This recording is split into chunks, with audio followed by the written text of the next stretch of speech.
Les amis, bonjour et bienvenue dans cette toute nouvelle vidéo. Aujourd'hui, je me rends chez un habitué de la chaîne que vous commencez à bien connaître, Pascal Zeven. Pascal, c'est un vendeur indépendant de voitures d'occasion toutes marques. Il les sélectionne avec un grand soin pour toujours fournir des voitures de qualité. Vous avez déjà aperçu ces véhicules sur notre chaîne avec la magnifique Mini Clubman John Cooper Works ou encore la Jaguar XK qui n'avait pas laissé marque indifférent. Et aujourd'hui, c'est à mon tour à contenir mes émotions au maximum afin de vous rendre un essai le plus objectif possible. Car cette voiture me ramène inévitablement 10 ans en arrière lorsque je n'avais pas d'enfant et que je profitais, cheveux au vent, de la sonorité d'un 6 cylindres en ligne BMW. Vous l'aurez compris, on parle ici roadster, mais on parle surtout roadster bavarois, avec la dernière itération du BMW Z4, le G29.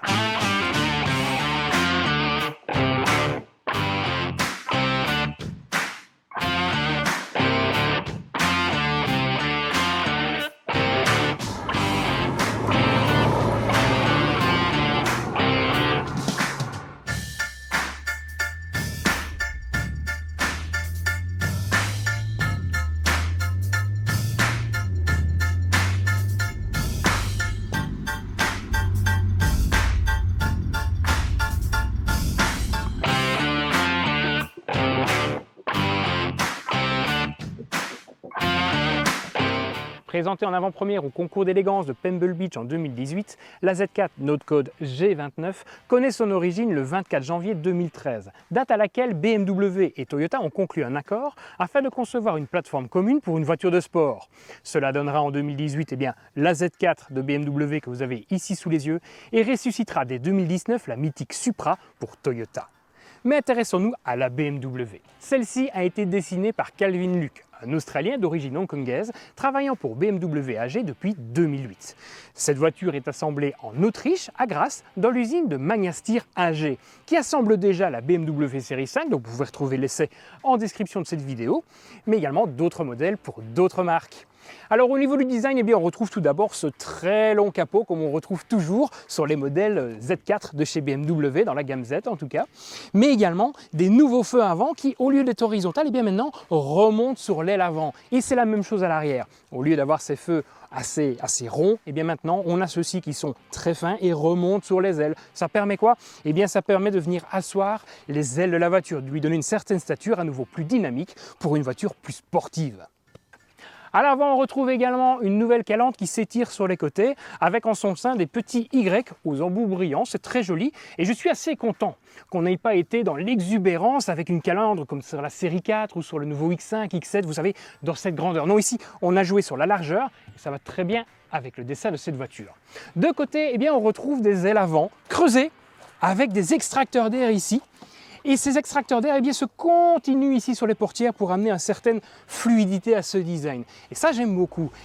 Et à l'arrière, à l'arrière, on retrouve cet extracteur, ce nouvel extracteur qui intègre les échappements, mais qui dans cette version sportive, sont de forme trapézoïdale et noire. Sachez que l'échappement est actif. Nous avons un clapet sur l'échappement de droite qui se règle depuis un bouton sur la commande du tableau de bord ou quand le moteur a besoin de bien respirer, celui-ci s'ouvre et là vous avez une sonorité qui devient différente. Ça, nous allons le voir tout à l'heure. Alors, si certains y voient une certaine rupture avec la gamme Z4 d'époque, on peut également y revoir un certain retour aux sources, avec une voiture arborant des rênes avant, un toit en toile bien plus léger que celui rigide de la génération précédente. De plus, celui-ci permet de descendre le centre de gravité et normalement, ça doit améliorer l'agilité du véhicule. Et ça, on va le vérifier dans un instant quand on va prendre la route. Mais plus personnellement, j'aimerais quand même revenir au style général du véhicule. Je trouve que celui-ci manque un peu d'élégance avec ses arêtes beaucoup trop marquées et surtout très tranchantes. Je parle surtout pour l'avant du véhicule. Je trouve que le concept car présenté à Pebble Beach en 2018 était beaucoup plus élégant et n'avait pas besoin de tous ces artifices avant en plastique tranchant dans tous les sens pour amener de la sportivité. Et ça, c'est un petit peu dommage. Et à l'intérieur, c'est la même chose à l'intérieur. À l'intérieur, certes, la modernité se ressent immédiatement avec les deux écrans, dont celui central est tactile et reprend la dernière génération d'interface de chez BMW. Mais par contre, on ne retrouve pas, je trouve, la patte stylistique du designer d'origine. Et ça, c'est dommage, quoi. Allez, BMW, lâchez-vous un peu. Faites-nous quelque chose de différent. Arrêtez de rester dans le conventionnel. Pas pour tout. Pour les calandres, par exemple, vous pouvez revenir à du conventionnel. Je crois que ça ne dérange personne. En fait, ça ne dérangera personne. Parce que comme ça, et Non, non. Parlons technique maintenant, avec pour commencer le moteur de cette voiture. Hop! Nous avons ici un moteur 6 cylindres en ligne de 2998 cm3 qui développe 340 chevaux et 500 Nm. Celui-ci utilise l'injection directe, la technologie Valvetronic, mais aussi le double Vanos. Il est équipé d'un simple turbo twin scroll, c'est-à-dire à double étage, qui pousse le moteur jusqu'à 7000 tours minute en entrée de zone rouge. Le Z4 est également disponible avec des motorisations 4 cylindres moins puissantes, mais également moins chères, disponibles en deux puissances. Nous avons la 20i qui développe 197 chevaux ou 258 chevaux dans la version 30i. Mais revenons quand même à celui-ci. Sachez que cette configuration moteur est spécifique à l'Europe et ce n'est pas pour nous avantager. Dans sa configuration américaine, le M40i monte jusqu'à 382 chevaux. La raison est simple, la norme WLTP a poussé le constructeur bavarois à installer un filtre à particules appelé GPF sur les versions essence européennes, handicapant ceci de 42 chevaux. Mais également de la sonorité qui va avec, puisque le filtre à particules vient encore plus les étouffer. Et même si je comprends tout à fait les enjeux climatiques derrière ces décisions européennes, voir les moteurs agoniser d'année en année, ça me rend un peu malade. Mais il n'y a pas que ça qui me rend malade et vous allez le comprendre tout de suite. Cette puissance moteur est transmise au roue arrière au travers d'une boîte automatique, une fantastique boîte automatique d'ailleurs, la ZF8. Un véritable bijou aux prestations de très haut niveau qui apporte un agrément de conduite exceptionnel, et ce, sans utiliser de double embrayage. J'ai été très impressionné par celle-ci, qui va très bien avec le style GT de ce roadster, surtout avec les palettes au volant. Mais ce que je trouve dommage, eh bien, c'est que le catalogue manque d'une boîte manuelle, et ça, eh bien, ça me fend le cœur. Mais attention, la boîte est vraiment exceptionnelle, je vous l'ai dit, et cette combinaison boîte-moteur-propulsion, eh bien ça permet à cette voiture de passer de 0 à 100 en seulement 4,5 secondes, et permet même à cette Z4 de pointer à 250 km/h limité électroniquement. Tout ça, c'est très bien pour les lignes droites, mais qu'en est-il en virage? Eh bien, cette M40i dispose de pas mal d'équipements de série permettant une prise de virage très dynamique, tels que les freins M Sport à étrier à 4 pistons, la suspension adaptative M réglable avec un bouton sur la console centrale et le différentiel arrière Sport multidisque à pilotage électronique, ce qui permet au DSC, le SP de chez BMW, d'intervenir sur celui-ci en faisant varier le couple de verrouillage pour une conduite dynamique et sportive dans toutes les situations. Et ce n'est pas tout. En délaissant le toit rigide pour une capote en toile à 4 épaisseurs, le nouveau Z4 descend son centre de gravité pour un meilleur dynamisme en courbe. Mais cette capote a également un autre avantage. Il permet de réduire le poids de cette voiture à vide à 1610 kg pour cette version performance. Cela reste tout de même 30 kg plus élevé que la génération précédente, pourtant pourvue d'un toit rigide. Mais celle-ci, eh bien, elle est un petit peu plus grande, on va y revenir. Les masses de ce roadster sont réparties équitablement entre les essieux, permettant un comportement plus sain lors de la prise de virage. Terminons avec cette capote, celle-ci se replie en seulement 10 secondes et ce jusque 50 km/h. Un confort d'usage que les conducteurs de cabriolet comprendront aisément. J'aurais juste aimé que cela soit possible jusque 60 km/h, histoire de pouvoir l'utiliser en ville sans avoir à ralentir. Avant de monter à bord, jetons maintenant un œil au coffre. Comparativement à la version précédente, celui-ci est plus spacieux et cela a été rendu possible justement par l'usage d'un toit en toile plus compact. Le coffre fait donc 281 litres, soit 101 litres de plus que la génération précédente sur la E89 et offre également une trappe à ski. Cela a été également rendu possible par l'augmentation générale de la taille de la voiture. Toujours par rapport à la génération précédente, on est 8,5 cm plus long, 1,3 cm plus haut, mais également 7,4 cm plus large. Et je me réjouis de voir si ce sentiment d'espace se ressent également dans l'habitacle.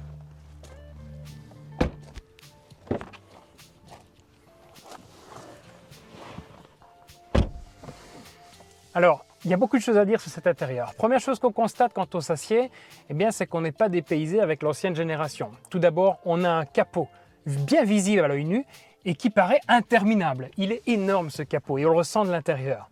Deuxième chose, eh bien, on voit ces ailes fortement marquées dans les rétroviseurs. Ça laisse un sentiment de sportivité, c'est très impressionnant.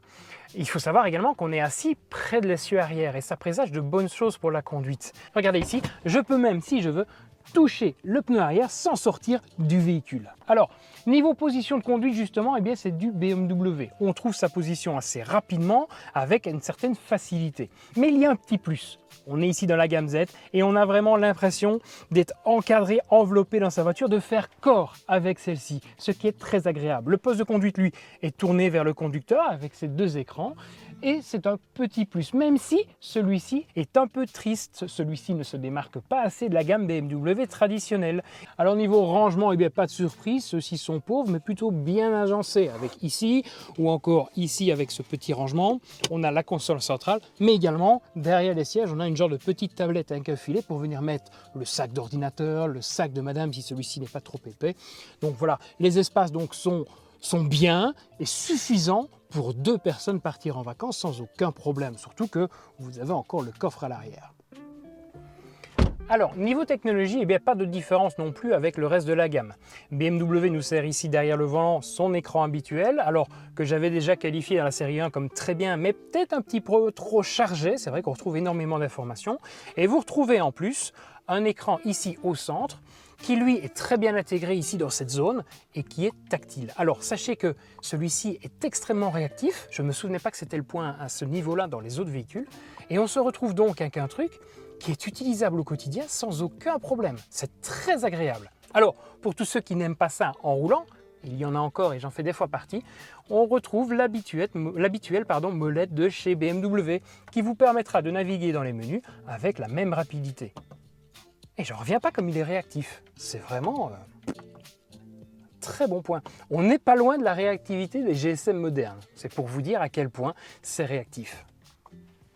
Alors, dernier point sur la technologie, en dehors de ces écrans et tout ceci, on retrouve ici, je ne sais pas si vous pouvez le voir, un autre écran qui va venir projeter sur le pare-brise le head-up display. Et donc vous aurez l'impression d'avoir au niveau de l'avant de votre capot la vitesse qui s'affiche, mais également le GPS et toutes les informations de sécurité. Très bon point également au niveau de la technologie. Là, on parle, mais je n'ai qu'une envie, moi personnellement, c'est de prendre le volant, prendre cette voiture et d'aller rouler. Alors c'est parti, réveillons l'orchestre symphonique qui se trouve juste derrière et allons faire un tour.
Parlons maintenant de la conduite, plusieurs choses à dire.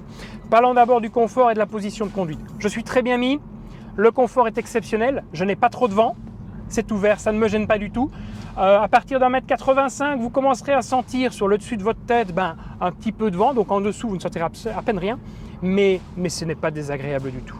Alors, à côté de ça, je vous l'ai dit tout à l'heure, on est assis sur l'essieu arrière, et on a un long capot bien visible. Eh bien, ça se ressent, je retrouve un petit peu ce que j'avais dans mon ancienne Z4, c'est-à-dire le sentiment d'avoir un avant qui se conduit au loin. Vous avez l'impression de conduire une péniche et c'est pas péjoratif du tout.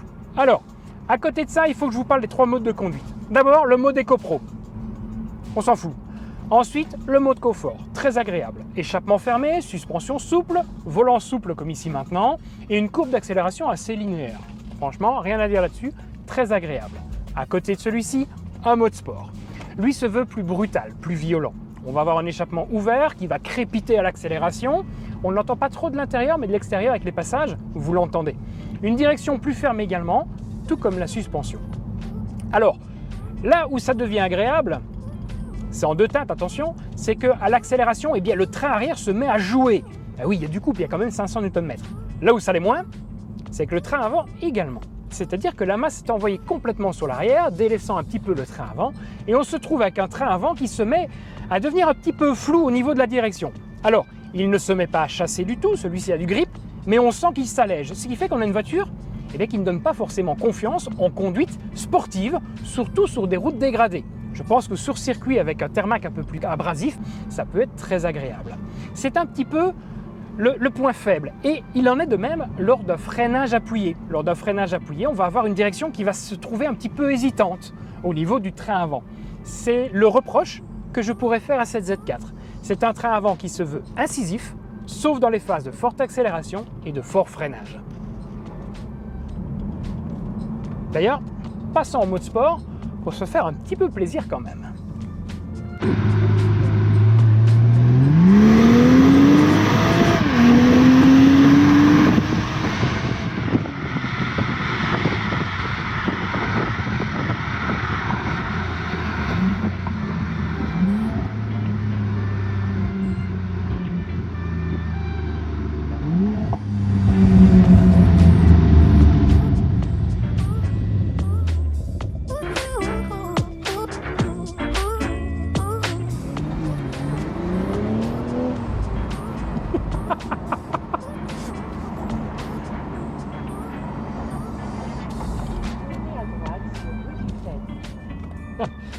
Je ne sais pas qui va acheter cette voiture à Pascal.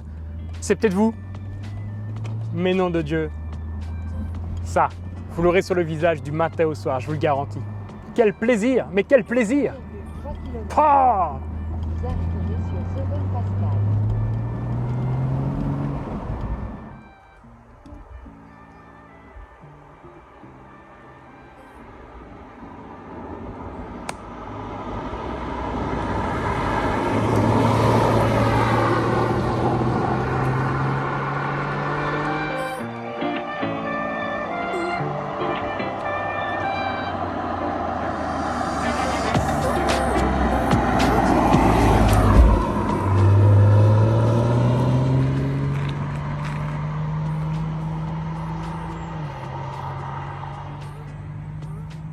Je pense qu'on a oublié de tester une petite chose, c'est de voir la sonorisation du véhicule avec le toit fermé.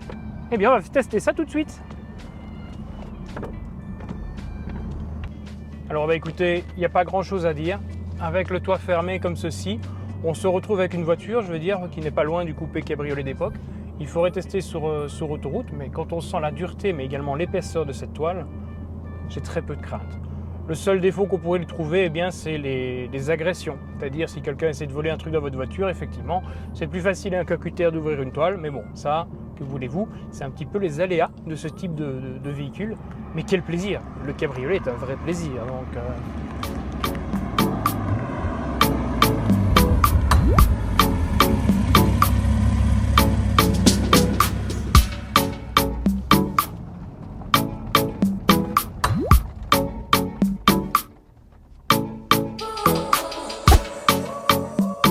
En fait, je suis vraiment embêté.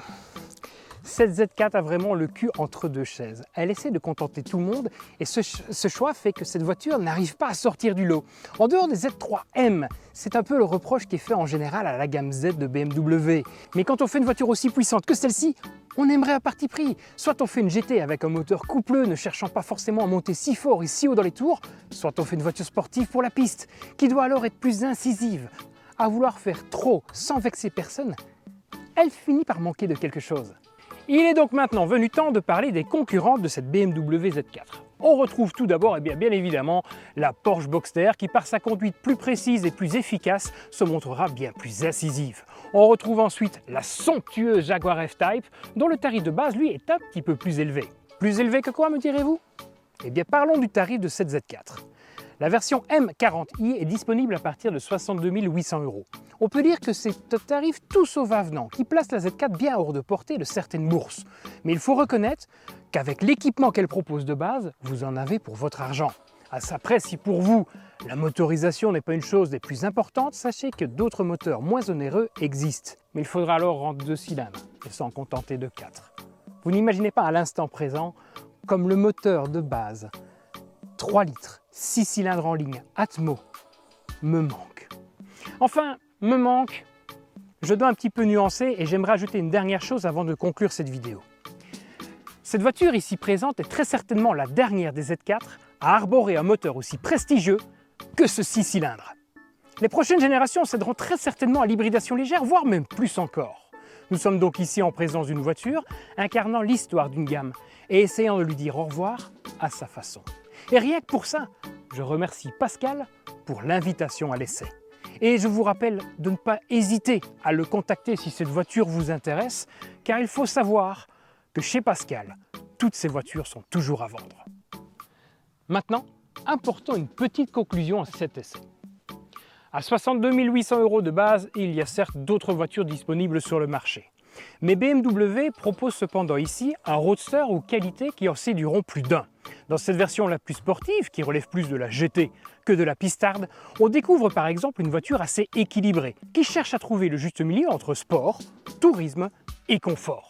Certains lui trouveront alors un manque de caractère, pour d'autres, ce sera justement là la marque des GT de qualité. Pour ma part, j'aurais alors préféré une version moins puissante, mais plus pure dans son âme, avec un 3 litres 6 cylindres atmosphérique et une bonne vieille boîte manuelle. Et voici cette vidéo qui touche maintenant à sa fin. Je vous remercie de l'avoir regardée jusqu'au bout et si celle-ci vous a plu, eh bien vous pouvez lui mettre un petit pouce bleu vers le haut, voire même lâcher un commentaire. Sachez qu'on les lit tous, mais qu'on y répond également. Si la chaîne vous a plu, vous pouvez également vous abonner à celle-ci. Et si vous le faites, n'oubliez pas non plus de cocher la petite cloche de notification afin d'être tenu au courant lorsque nous sortirons notre prochaine vidéo. Vous pouvez également retrouver la pause garage sur les réseaux sociaux, mais également sur notre site internet qui s'affiche ci-dessous. Je vous remercie encore d'avoir regardé cette vidéo et je vous dis à très bientôt pour un prochain essai.